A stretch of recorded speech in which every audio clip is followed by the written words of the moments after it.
할렐루야. 1947년 10월 14일입니다. 척 이거라는 비행기 조종사가 비행에 도전해서 성공한 그런 날입니다. 음속을 뛰어넘는, 그래서 비행 시험에 처음으로 도전했던 사람, 그리고 처음으로 성공했던 그런 사람, 그리고 그런 날이죠. 그런데 이 시험이 성공하기 전에 많은 과학자들은 이것은 도저히 불가능한 일이다. 인간이 어떻게 음성의 속도보다도 빠르게 날아다니는 비행기를 탈 수 있겠는가? 만약에 이 시험에 도전을 한다면 압력을 견디지 못해서 어쩌면 공중에서 분해가 되든지, 만일 분해되지 않는다면 비행사가 목소리를 잃어버린다든지, 아니면 나이가 퇴행해서 어린아이가 된다든지, 아니면 육체적으로 심각한 타격을 받아서 회복이 불가능한 상태가 될 것이라 이렇게 말을 했지요. 과학자들은 대부분 정확한 데이터에 근거해서 주장을 했던 것입니다. 그럼에도 불구하고 이 척 이거라는 조종사는 비행에 목숨을 걸었고 도전해서 성공을 한 것입니다. 과학자들이 도저히 불가능하리라고 예측했던 그 벽을 뛰어넘었던 것입니다. 척 이거가 시험 비행을 마치고 나서, 성공하고 나서 사람들에게 이렇게 말을 했습니다. 비행이 불가능하다고 생각했던 것은 사실은 하늘 상공이 아니고 인간들이 자랑하는 지식과 경험에 있었다. 이렇게 말입니다. 생각해보면 맞는 말씀이 아닐까요? 내가 불가능하다고 이렇게 판단하는 것은 지식을 통해서 내가 알고 있는 나의 생각, 그리고 나의 가치관이겠죠. 또 내가 불가능하다고 판단하는 것은 그동안의 경험을 통해서 내 마음속에 축적이 되어 있는 자아가 아닐까. 그러니까 결국 불가능이라고 하는 것은 내가 못하는 것이지 다른 사람도 못하는 것은 아니잖아요. 불가능이라고 하는 것은, 내가 할 수 없다고 하는 것은, 여러분, 내가 못하는 것이지 하나님도 못하실 것이라고 말하는 것은 여러분 문제가 있지 않습니까? 나의 지식, 나의 경험을 뛰어넘어서 하나님은 얼마든지 가능하십니다. 하나님은 얼마든지 하실 수 있습니다. 이렇게 믿는 것, 그리고 이 믿음을 가지고 살아가는 것을 신앙생활이라고 합니다. 오늘 본문은 아브라함의 나이가 99세라 이렇게 밝히면서 오늘 본문이 시작되죠. 나이를 말하는 것이 좀 의미가 있어 보이지 않습니까? 이유가 있어 보이지 않아요? 하나님께서는 아브라함의 나이가 75세 때 가나안 땅으로 부르시면서 그의 약속을 해 주셨습니다. 너에게 자녀를 주겠다. 생각해 보면 사실 아브라함도 그리고 사라도, 특별히 사라는 불임 여성에다가 이미 아이를 낳을 수 없는 상태가 되어버렸고 나이도 들었는데, 이게 불가능한 일인데 하나님이 말씀하십니다. 그래서 아브라함은 그래도 하나님의 말씀이니까 하나님의 약속을 믿었고, 그리고 10년을 기다렸는데 결국은 아이를 얻지 못했습니다. 아브라함은 결국 사라의 종 하갈을 통해서 이스마엘을 낳았고, 이때 아브라함의 나이가 86세입니다. 그리고 13년의 세월이 흘러서 이제 아브라함의 나이가 99세가 된 거죠.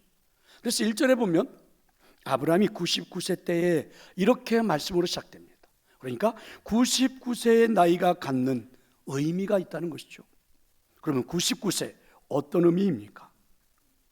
이제 하나님의 약속은 어떤 일이 있어도 실현 불가능하다는 의미를 담고 있죠. 99세, 더 이상 어떤 것도 기대할 수 없다는 의미입니다.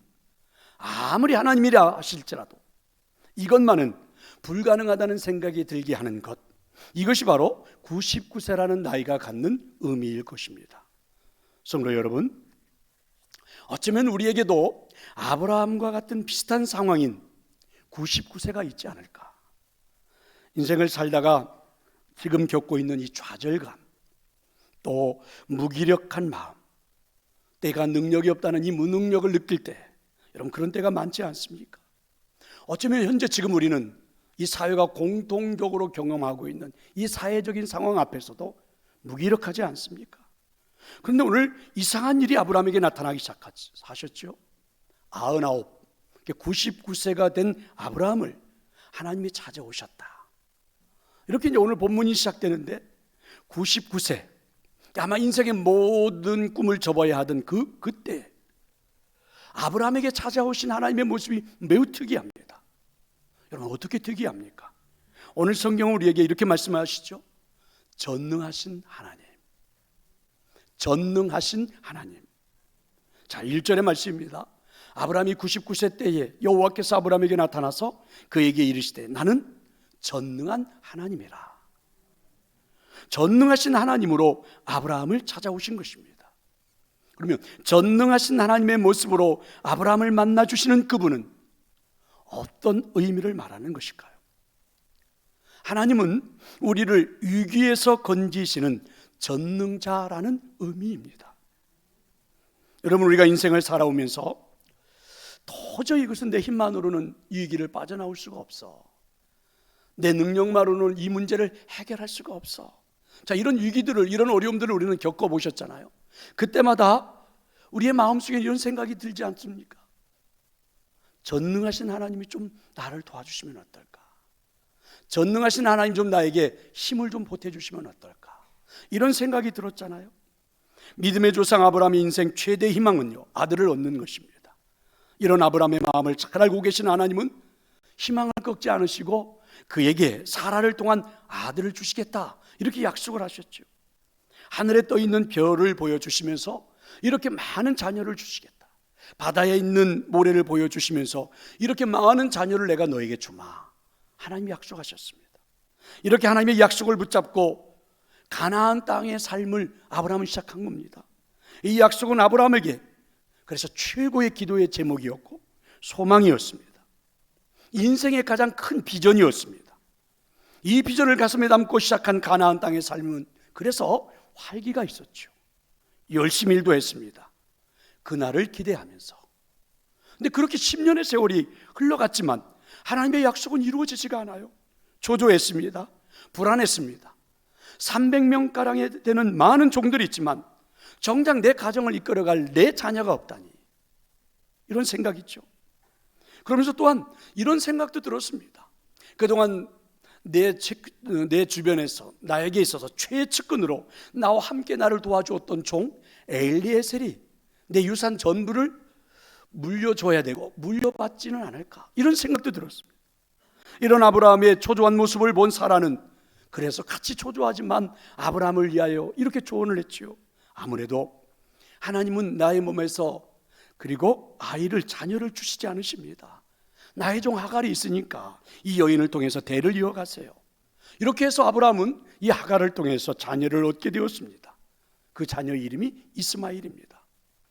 아브라함의 마음에 100% 흡족한 것은 아니라 할지라도 자녀를 얻게 되어서 얼마나 다행인지 모르겠다, 이런 생각도 했지요. 그리고 이스마엘을 바라볼 때마다 정말 사랑스럽기도 했습니다. 하나님 이렇게 약속을 지켜주신 건가? 이것도 하나님의 약속인가? 이런 생각이 들 정도였지요. 그런데 이상한 일이 나타나기 시작했습니다. 이스마엘이 잉태하면서부터 왠지 모르게 아브라함은요, 하나님의 임재를 느낄 수가 없습니다. 하나님의 말씀이 잘 들려오지도 않아요. 분명 아들이 있어서 다행이라고 생각을 했는데, 아들이 있어서 정말 이제 새로운 인생이 시작될 것 같은 느낌도 있었는데 결코 행복하지가 않습니다. 오히려 불안한 마음이 들기 시작하지요. 조금은 가슴이 답답하기도 합니다. 아무리 생각해도 하나님의 역사가 느껴지지가 않아요. 그런가 하면 또한 가정에는 크나큰 아픔이 찾아왔습니다. 하갈이 임신을 하는 순간부터 사라와의 갈등이 시작된 거죠. 하갈이라는 여인이 사라의 종으로 있다가 어느 날 갑자기 아브라함의 부인이 되었잖아요. 거기에다가 아이까지 임신을 하게 됐잖아요. 그러면서부터 이제 그의 주인이었던 사라를 무시하기 시작했고, 사라는 마음에 큰 상처를 입었습니다. 두 사람은 시간이 갈수록 더 심해졌지요. 아브라함은 이 둘 사이에서 어떻게 해야 할지 정말 당황스러웠습니다. 급기야 하갈이 이스마엘을 출산하면서부터 아브라함 자신에게는, 아브라함의 가정에는 분명히 경사가 났지만 두 여인의 갈등은 극에 달했습니다. 하루도 편안한 날이 없습니다. 이스마엘이 자라는 모습이 얼마나 예뻐 보이고 좋아 보이든지, 그리고 그 아이가 얼마나 귀엽든지, 그런데 마냥 행복해 할 수도 없습니다. 사라의 마음을 달래주다 보면 하갈이 불편해하고 정말 끔찍한 일들이 벌어졌죠. 가정의 말 그대로 지옥이 되어가고 있었습니다. 이런 아브라함의 가정에 하나님은 침묵으로 일관하셨습니다. 전혀 하나님은 아브라함에게 나타나지 않으셨죠. 아브라함의 생각입니다. 이러다가 내 가정이 깨지는 것은 아닐까? 어떻게 가정의 행복을 만들어야 할지 고민이 앞서기 시작합니다. 마음에 이런 생각도 들어요. 이 문제를 해결할 수 있는 방법은 사라가 아이를 낳는 것인데, 아이를 낳으면 좋을 텐데, 하나님이 약속도 해주셨으니까 이 아내가 사라가 아이를 낳기만 하면, 이런 생각도 해보긴 했지만, 하지만 이제는 그것도 상상할 수 없는 일입니다. 이제는 거의 불가능한 일이 되어버리고 말았죠. 이와 같은 지옥 같은 가정생활이 13년이 흐른 겁니다. 그래서 이제 아브라함의 나이 99세, 사라의 나이 89세가 된 것이죠. 더 이상 어떤 것도 기대할 수 없는, 더 이상 어떤 해결점도 찾아볼 수 없는 그러한 위기가, 그러한 순간이 찾아온 거죠. 아브라함의 몸도 사라의 몸도 이미 다 죽은 몸이 되어 더 이상의 자녀는 기대할 수가 없습니다. 이 상황에 대해서 바울은 이렇게 표현을 했죠. 로마서 4장 19절입니다. 그가 100세나 되어 자기 몸이 죽은 것 같고 사라의 태가 죽은 것 같음을 알고도, 자신도 사라도 이제 몸 자체에서는 더 이상의 어떤 것도 기대할 수 없는 죽은 몸과 동일하다. 그래서 완전히 희망을 접고 절망한 때였습니다. 어떤 길도 보이지 않죠. 아브라함의 하루하루가 불행합니다. 온 가족 식구들이 다 불행에 휩싸여 있지요. 최대의 위기가 아브라함에게 찾아온 것입니다. 그런데 바로 이때 아브라함에게 찾아오신 하나님이 바로 전능하신 하나님이셨습니다. 나는 전능한 하나님이라. 너는 내 앞에서 행하여 완전하라. 아브라함이 죽었던 희망, 이 하나님의 음성을 들으면서 한 가닥 희망의 불을 한번 붙일 수 있는 순간이 됐죠. 전능하신 하나님의 모습으로 아브라함에게 찾아오신 것입니다. 그래서 오늘 본문에서 아브라함을 찾아오신 전능하신 하나님, 그래서 우리는 전능하신 하나님 이렇게 들을 때에 우리 마음속엔 단순해지죠. 하나님이 정말 초월적인 분이시다. 하나님은 어떤 것도 다 감당할 수 있는 능력의 하나님이시다. 자, 이런 것들이 굉장히 강하죠. 그런데 오늘 전능하신 하나님으로 아브라함에게 찾아오신 모습은 좀 다르죠. 그분의 따뜻한 가슴으로 기적을 행하시는 전능자 하나님을 보여주고 계십니다. 자, 여기서 말하는 전능자 하나님, 오늘 본문이 전능하신 하나님 이럴 때 이렇게 표현한 히브리어는요, 엘사다이라고 썼습니다. 그러니까 엘이라는 말과 사다이라는 말이 합쳐져서 합성어가 된 거죠. 하나의 단어를 만들었죠. 엘이라고 하는 말은 하나님을 말하는데 능력이 하나님을 뜻합니다. 샤다이라고 하는 말은 본래 어머니의 젖가슴이나 깊은 계곡이 있는 산을 뜻하는 말에서부터 온 단어입니다.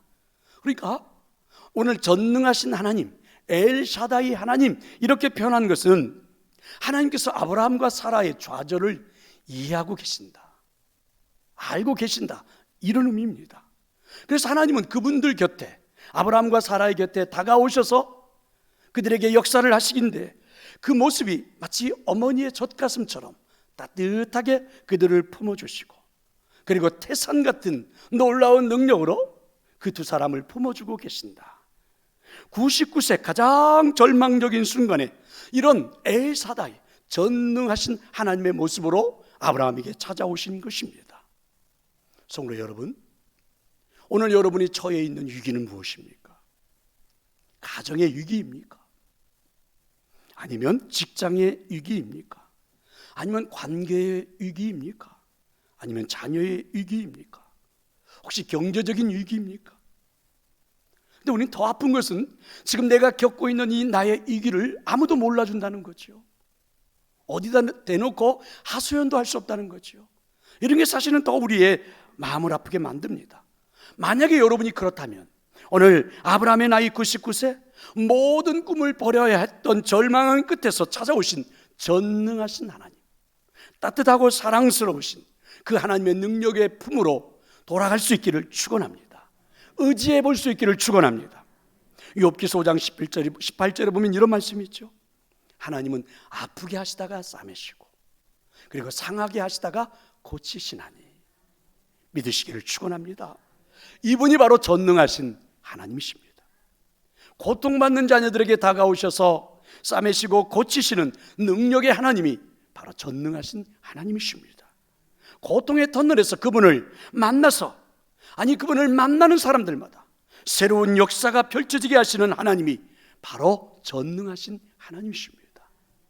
어머니의 젖가슴 같은 그런 따뜻하고 사랑스러운 그 품으로, 그리고 그 사랑스러운 마음으로 오늘 능력을 가지고 우리에게 찾아오신 그 전능하신 하나님을 마음껏 불러볼 수 있기를 축원합니다.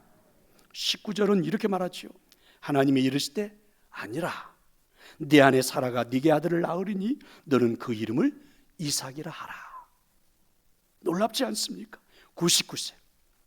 이게 불가능이라는 말을 떠올릴 수밖에 없는 나이, 아무것도 해결할 수 없는 것 같은 위기, 어떤 것도 방법이 없어 보이는 것 같은 그런 상황, 99세.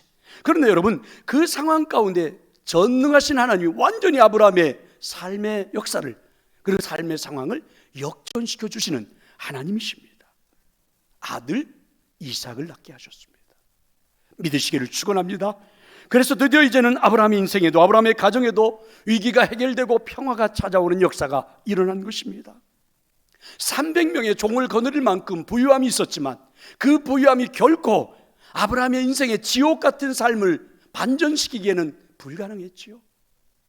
비록 하갈이지만, 그래서 행복한 가정이 될 것이라고 생각해서 아이를 낳았지만, 그 아들이 이스마엘이지만 그 아들 이스마엘이 나음으로 이렇게 지옥 같은 가정이 될 줄은 차마 상상도 할 수 없죠. 그게 아브라함의 인생이었죠. 그런데 하나님이 진정한 가정의 평화와 행복을 만들어 주셨습니다. 누구도 할 수 없는 일을 전능하신 하나님이 찾아오셔서 해결해 주셨습니다. 아브라함과 사라의 좌절을 이해해 주시고, 어머니 같은 따뜻한 마음으로, 그리고 태산 같은 넉넉한 품을 소유하신 전능하신 하나님으로 찾아오셔서 아브라함의 인생을 완전히 반전시켜 주신 것입니다. 믿으시기를 축원합니다. 어떤 사람이 사업에 실패를 했습니다. 모든 것들이 다 망해버려서 절망에 빠졌죠. 상처를 입었습니다. 오늘 이 사람은 그래서 술집에 가가지고 나폴레옹 꼬냑 한 병을 한 자리에서 다 마셔버렸습니다. 그리고 막 소리를 이렇게 질렀지요. 나폴레옹, 네 놈한테 불가능이 없다고. 웃기지 마라. 네가 할 수 있는 게 뭐가 있어? 난 매일 나폴레옹을 통째로 마셨는데, 근데 사업도 망하고 가정도 실패하고 내 인생은 엉망이 되어버렸어. 이 사람이 이렇게 술에 취해서 막 떠들어댔습니다. 여러분, 얼마나 웃기는 일입니까? 나폴레옹 꼬냑을 통째로 마시면 인생의 불가능이 사라지는 겁니까? 얼마나 웃기는 일이에요. 내 사전에 불가능은 없다라는, 여러분, 나폴레옹을, 그 술을 한 병 통째로 마셔버리면 내 인생의 문제가 다 해결되는 것입니까? 생각해보면 생각해볼수록 참 웃긴 일이잖아요. 그런데 여러분, 우리는 사실은 이런 웃기는 인생을 살고 있습니다. 나의 지식, 나의 경험, 그거면 충분하다고요. 여러분, 내가 그동안에 살아왔던 나의 인생의 능력이라면 이 정도는 충분하다고요. 여러분, 내가 그동안에 경험했던, 그리고 내가 그렇게 쌓아놓았던 나의 지식이라면 지금의 상황이 충분히 해결될 수 있다고요. 나폴레옹 꼬냑 한 병을 마시고 불가능이 없다고 외치는 사람이나, 내 지식, 내 경험만을 가지고 내 인생이 다 잘 될 거라고 외치는 사람이나 다 웃긴 거 아닙니까? 성도 여러분, 오늘 밤 말씀을 보십시오. 전능하신 하나님, 전능하신 하나님은 아브라함의 지식, 그리고 아브라함의 경험을 초월하는 능력을 보여주셨습니다. 마찬가지 아닙니까? 사실 지금 우리는 우리들의 이 길을 보고, 우리들의 어려운 이 상황을 보고 이걸 반전시킬 수 있는 것은, 내 지식으로 판단해 보니까 불가능하다고 생각해서 좌절하는 거 아닙니까? 사실 나의 경험이 지금의 상황을 절대로 반전시킬 수 없다고 생각하는, 불가능하다고 생각하는 나의 경험이 판단한 것을 보고 오늘 우리 좌절하고 있는 것 아닙니까? 여러분, 나는 못해도, 나는 여러분 엄두가나지 않아도, 나는 도저히 도전도 불가능할 것 같은 생각이 들어도, 그래도 여러분, 내 앞에 서 계시는 전능하신 하나님은 할 수 있지 않나요? 그게 오늘 하나님 우리에게 찾아오신 모습 아닙니까? 그 전능하신 하나님은 마치 엄마의 따뜻한 품처럼, 그리고 우리의 모든 위기도 우리의 모든 상황도 다 이해하고 품어줄 것 같은 그러한 따뜻한 모습으로, 우리 인생에 얼마든지 위기를 반전시켜 줄 수 있는 모습으로 오늘 우리에게 하나님이 찾아오셨는데, 그 하나님이 아브라함의 하나님이고 그 아브라함의 하나님이 나의 하나님인데, 여러분 그 하나님을 고백할 수 있기를 저는 축원합니다. 그 하나님을 신뢰할 수 있기를 축원합니다. 전능하신 하나님의 모습으로 아브라함을 만나주시는 그분, 자, 어떤 의미를 담고 어떤 의미를 말하는 것일까? 하나님은요, 우리의 미래를 축복으로 만드시는 전능자라는 의미입니다. 여러분 한번 생각해 볼래요? 우리 인생에 문제가 일어났을 때, 크나큰 어려움이 찾아왔을 때, 우리들이 생각하는 신앙의 복은, 내가 믿고 있는 하나님은 한쪽으로 이렇게 기울어질 때가 있잖아요. 무슨 말이냐면 이런 거잖아요. 내 인생이 정말 이 문제가 너무 크고 너무 힘들고 어려워요. 그럼 우리가 하나님을 믿고 하나님을 의지할 때 이 문제를 해결해 주실 수 있는 하나님에 대한 복으로만 이해가 가능하죠. 하나님이 좀 해결해 주셨으면 좋겠다, 하나님은 이 문제를 해결하시는 하나님이다, 이렇게만 우리는 하나님을 이해하려고 할 때가 많죠. 이런 기독교인들을 두고 니체가 비판을 했습니다. 그래서 뭐라고 비판하면 이렇게 말하지요. 기독교 신앙은 약자를 위한 지팡이에 불과하다. 니체의 비판이 맞지요. 그런데 여러분 한번 생각을 해볼래요? 오늘 말씀이 보여주시는 하나님은 어떤 분이십니까? 우리를 과거의 위기에서 건지시는 하나님이신 것은 사실이죠. 그렇지만 그 하나님은 능동적으로 우리의 미래도 약속해 주십니다. 또한 우리의 미래를 축복으로 인도하시는 하나님이십니다. 오늘 본문에 나타나신 전능하신 하나님은 단순히 아브라함의 평생의 숙제요, 아브라함의 평생의 소망인 아들 하나, 이삭 하나를 주는 것으로 전능하신 하나님의 모습으로만 온 게 아닙니다.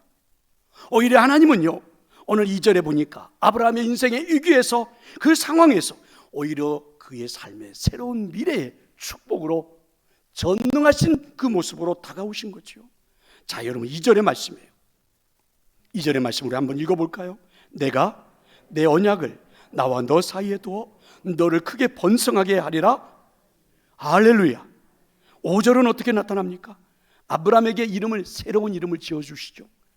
이제 후로는 내 이름을 아브라함이라 하지 아니하고 아브라함이라 하리니 이는 내가 너를 여러 민족의 아버지가 되게 함이니라. 할렐루야. 아브람, 이 말의 이 단어의 뜻은요, 높으신 아버지라는 뜻입니다. 그런데 하나님은 그에게 새로운 이름을 주셨잖아요. 아브라함, 많은 민족들의 아버지, 많은 무리들의 아버지. 자신의 가족, 이제부터는 자신의 부족, 심지어는 민족의 경계까지 뛰어넘는 많은 열방에 영향을 미치는 아버지로 만들어 주시겠다는 거죠. 아브라함 인생에 찾아왔던 그 위기, 그의 가정에 찾아왔던 위기만을 단순하게 해결하시는 전능자 하나님이 아니라, 이제부터는 너의 가정의 위기만이 아닌 네가 많은 사람들의 아버지, 심지어 민족의 경계까지 뛰어넘는 아버지로 내가 너를 미래에 이끌어 주시겠노라. 바로 전능하신 하나님이, 미래를 축복하신 하나님으로 아브라함에게 찾아오신 것입니다. 우리는 잘 알고 있잖아요. 이 약속의 말씀이 그대로 이루어졌잖아요. 그래서 오늘도 우리는 아브라함을 믿음의 조상, 이렇게 우리들도 외치고 있지 않습니까? 아브람, 본래 이름처럼 높으신 아버지, 존경받는 아버지, 굉장히 좋은 뜻이잖아요. 그렇죠? 너무너무 좋은 뜻이면 틀림없습니다. 그런데 더 놀라운 일은요, 하나님께서는 이제는 이 아브라함으로, 가정에서만이 아닌, 자녀들에게만의 문제가 아닌, 이제는 부족을 뛰어넘고 민족을 뛰어넘고 전 세계 열방에 하나님은 아브라함을 그렇게 이끌어 가시겠노라고 대하고 계시는 것입니다. 믿으시기를 축원합니다. 미국의 대통령 아브라함 링컨을 아십니까? 아브라함 링컨 대통령이 기자에게 이런 질문을 받았습니다. 당신에게 하나님을 신뢰하는 믿음은 어떤 것입니까? 아브라함 링컨은 이렇게 대답을 했지요. 나의 믿음은요, 하나님을 신뢰하고 그저 묵묵히 미래를 바라보면서 내가 가야 할 길을 가는 것, 이게 나의 믿음입니다. 이게 이제 아브라함 링컨의 대답이죠. 우리는 잘 알고 있습니다. 실로 아브라함 링컨은 그의 인생에서 얼마나 많은 실패를 여러분 경험했습니까? 1832년 주의회에 진출했다가 실패했죠. 1838년 국회 하원의장에 나갔다가 그 선거에서 패배했죠. 1843년 하원의원 선거에서 패배했죠. 1848년 다시 하원의원에 진출했다가 또 패배했죠. 1855년 상원의원에 선거했다가 또 패배했고, 1856년 부통령 후보로 입후보했다가 또 선거에서 졌고, 1851년 다시 상원의원에 진출했다가 또 패배했고, 연이어 7번을 떨어졌습니다. 7번을 실패했죠. 그리고 1860년 마침내 미합중국 대통령이 된 겁니다. 그야말로 칠전팔기의 사람이 됐죠. 아브라함 링컨은 이렇게 고백했습니다. 나는 실패를 경험할 때마다 내 꿈은 더 자라 있었고, 그리고 내 믿음은 더 온전해져 가고 있었다. 그렇습니다. 링컨의 현실은요, 사실은 수없이 많은 실패자였죠. 사람들이 보기에도 너무 많은 실패가 있었습니다. 그런데 여러분, 링컨을 누가 보더라도 실패자라고 말하는 사람은 한 사람도 없습니다. 지금 링컨을 놓고 실패자 링컨이라고 말하는 사람이 있습니까? 오히려 존경하는 사람, 오히려 미국의 역대 대통령 중에 최고의 대통령이라는 찬사를 듣지 않습니까? 태산 같은 아브라함 링컨으로 우리에게 다가오지 않나요? 수없이 실패한 그의 인생의 이력이, 그렇게 많은 좌절을 맛봤던 그의 인생의 이력이 어떻게 최고의 대통령으로 불려질 수 있었습니까? 미래를 축복하시는 전능하신 하나님을 끝까지 신뢰하고 믿고 묵묵히 걸어갔기 때문입니다. 아멘.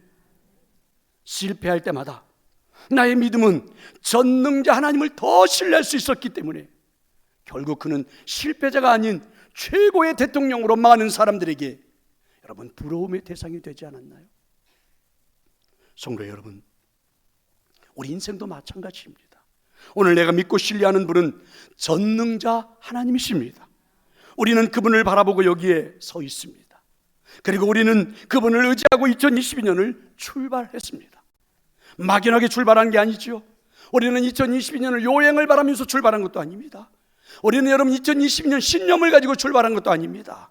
우리는 분명한 근거를 가지고 2022년을 시작했습니다. 바로 전능하신 하나님을 가슴에 담고 시작한 것입니다. 어머니의 품같이 따뜻한 마음으로 우리에게 전능자 하나님으로 찾아오시는 그 하나님을 내 가슴에 담고 시작한 거지요.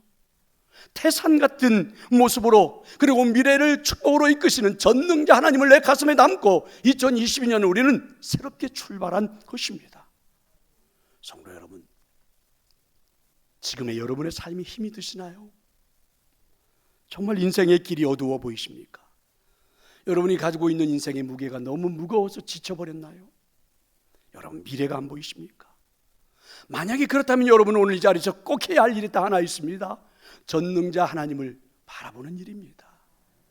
제일 먼저 여러분에게 해야 할 일, 여러분 제일 중요한 일도 전능자 하나님을 믿는 것입니다. 그분의 임재 속으로 들어가는 일입니다. 오늘 바로 이 순간이, 이 자리가 그날이 되기를 축원합니다. 오늘 바로 이 순간 예배하는 이 자리가 바로 그날이 되기를, 간절히 축원합니다. 아버지